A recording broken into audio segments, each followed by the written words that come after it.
রাজধানী ঢাকার বুকে গভীর রাত। নির্বাচন কমিশন সচিবালয়ের সামনে আমজনতার দলের নিবন্ধনের দাবিতে অনশনে দলটির সদস্য সচিব তারেক রহমান। ততক্ষণে ঘড়ির কাঁটায় পেরিয়ে গেছে প্রায় ৬২ ঘণ্টা। নিবন্ধন অথবা মৃত্যু এই সমীকরণ নিয়ে অনশন চালিয়ে যাচ্ছেন তিনি।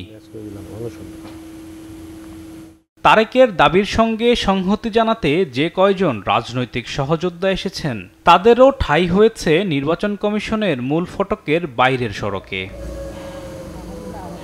তারেকের অভিযোগ, কেন্দ্রীয় কার্যালয় ও দেশব্যাপী দলের কার্যক্রম থাকলেও তার কিছুই খুঁজে পায়নি নির্বাচন কমিশন। সহযোদ্ধারা বলছেন, ষড়যন্ত্র করেই নিবন্ধন থেকে বঞ্চিত করা হচ্ছে আমজনতার দলকে।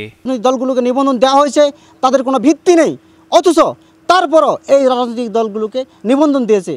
যেই শর্ত সেগুলো আমরা পূরণ করে দিয়েছি, তারপরও তারা তালবাহানা করছে আমাদের নিবন্ধন নিয়ে। উপদেষ্টারা নির্বাচন করতে পারবে না তফসিল ঘোষণার আগে এবং পরে, এটাই হয়ে গেছে তার জন্য, তার দলের জন্য একটা সমস্যা। আমরা ভারতীয় আগ্রাসন এবং স্বৈরাচার বিরোধী আন্দোলন করেই আমরা উঠে এসেছি এবং আমরা জানি কিভাবে দাবি আদায় করতে হয়। এদিকে টানা তৃতীয় দিনের অনশনে ক্রমেই অবনতির দিকে যাচ্ছে তারেকের শারীরিক অবস্থা।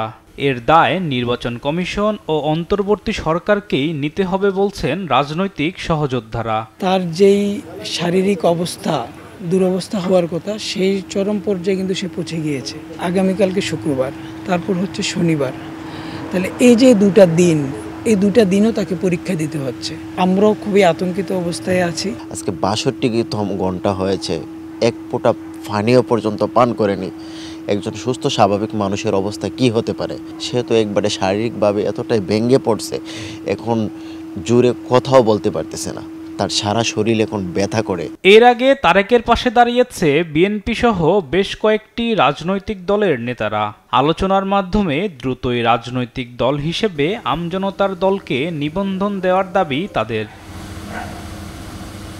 আলিমুজ্জামান সাফওয়ান, দেশ টিভি, ঢাকা।